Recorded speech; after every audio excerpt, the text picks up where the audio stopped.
The Spirit of Curling, a guide to curling etiquette. Chapter 1, the handshake. You always shake the other team's hands before and after the game, tell them good curling, which pretty much means good luck. Yeah, and I mean, if the games are really close, no matter what, you do shake hands, and there could be some emotion, but you shake hands and you finish your game, and no one walks off the ice without shaking your opponent's hand.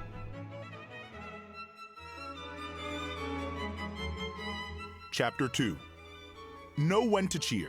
Like in golf, you never really cheer for missed shots. Some people that know curling should know that everyone's trying their best, and you're not going to be clapping or cheering when you see a missed shot out there. Chapter 3, respect the shot.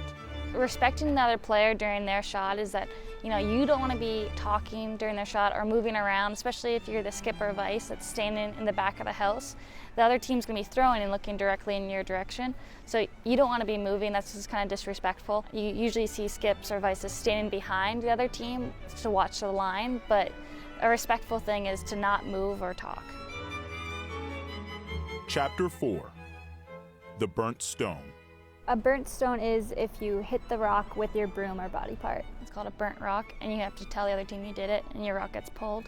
So that's a very spirit of curling kind of rule. Chapter 5, call your own fouls. How's this? Okay, so curling is pretty much a call your own fouls kind of sport. You just burn it. I mean, everyone's kind of on the same page when it comes to certain rules, and I think everyone likes the spirit of curling and want to keep it the way it is. Chapter 6, conceding. Once you're mathematically eliminated, you usually shake hands. We're not going to concede. Okay, again. Yeah, you don't see that in many sports where you can decide to give up before the game's over.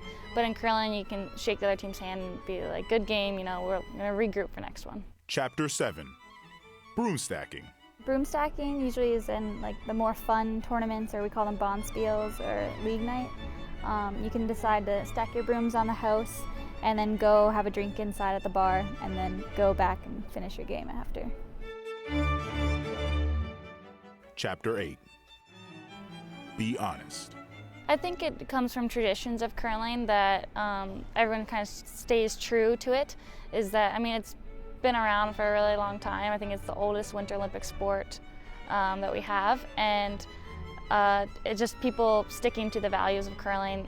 There's actually sometimes before events they'll read out the spirit of curling, and people are just trying to stay true to the spirit of the sport. The Spirit of Curling.